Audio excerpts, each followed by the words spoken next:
હા, અને ત્યારે પહેલી વખત વિદ્યાને જોઈ 2 જાન્યુઆરી 2007. અને વાતો કરવાનું શરૂ કર્યું, ડેટિંગ શરૂ કર્યું. મને પહેલી વખત મેં જોયું મારા ઘરની અંદર આટલું મોટું ગિફ્ટ બોક્સ આવ્યું છે મારા બર્થડેના દિવસે 2007 19 ઓક્ટોબર. આટલું મોટું ગિફ્ટ બોક્સ, એમાં અલગ અલગ ગિફ્ટ્સ આપી. એમાં એક બુકલેટ આવી, ડર્ટી જોક્સ. ઓકે. કારણ કે હું એના સાથે પેલી ડબલ મિનિંગ વાળી જોક્સ બહુ કરતો હતો, કે વિચિત્ર જોક્સ ઇમ્પ્રેસ કરવા માટે જે છોકરાઓ કરે ને યુઝ્યુઅલી છોકરીઓને, એ તમામ પ્રકારની. પછી એને એક રેડિયો મોકલેલો, અરે વાહ. જે એક છોકરો આમ હોલ્ડ કરીને, એટલે એક અલગ પ્રકારનો શોપીસ રેડિયો હતો. અને 2007 થી 2009 અમારું 2 કે 3 વાર બ્રેકઅપ થયું. હા, કે જેમાં એવું વિચાર્યું કે હવે થશે કે નહીં. અને જવાબદાર? કારણ કે સાઉથ ઇન્ડિયન ને, એ તમિલિયન. ઓકે.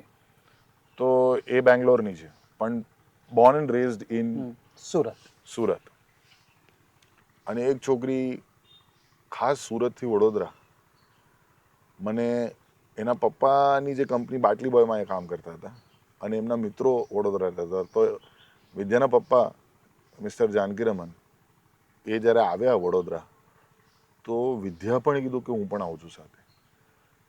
અને એક છોકરીનું એક શહેરથી બીજા શહેર પોતાના બોયફ્રેન્ડને ટ્રાવેલ કરીને મળવા જવું, એ ટાઈમે કોઈ સાંભળ્યું નહોતું. કરેક્ટ.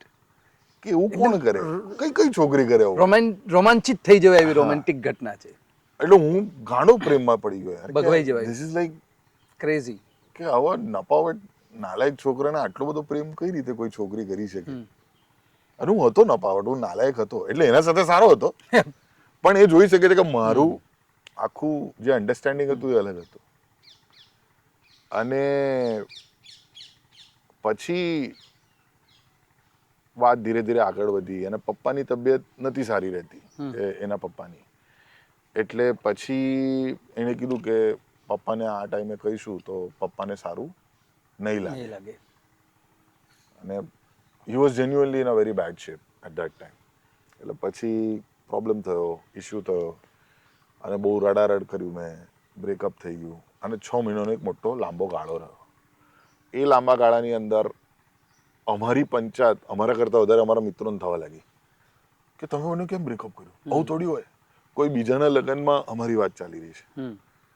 અને પછી ખબર નહીં, કારણ કે અમારા બંનેની જે કોમન ફ્રેન્ડ છે હિરલ, એણે કશેથી કંઈક જન્માક્ષર કઢાય અમારા, ને કશું હતું, અનાવિલ જ છે એ પણ, હિરલ દેસાઈ. અને એને જન્માક્ષર પહોંચાડ્યા કે વિદ્યાને. વિદ્યાએ મને એક દિવસ માર્ચમાં ફોન કર્યો કે તું સુરત આવને. પહેલી વખત એને આટલા વર્ષોમાં કીધું, 6 મહિના પછી ના બ્રેકઅપ પછી. હા, પછી 1-2 વખત વાત થઈ. મને એ પણ ખબર છે કે એ કોઈને ડેટ કરી છે, ત્યારે હું પણ કોઈને ડેટ કરી રહ્યો હતો. અને પછી એકદમ દિનો બોલા, અને સીસીડીમાં સવારના પેલો કોફી મશીન સાફ કરી રહ્યો છે, ત્યાં એ પોતાના નીઝ પર જઈને મને પ્રપોઝ કરે છે મેરેજ પર. અચ્છા, she proposed you now. She proposed me. હા, એટલે જે જેન્ડર હક આટલા વર્ષોથી એક પુરુષનો હતો, એ ટ્રુ ફેમિનિસ્ટની જેમ વિદ્યાએ બ્રેક કરીને એ હક એમના નીઝ પર, એના નીઝ પર જઈને મને પેલો આમ ભાષણ ઘસી રહ્યો છે. તો સવારે 9 વાગે શું ચાલી રહ્યું છે અમારે સીસીડી કેફેમાં?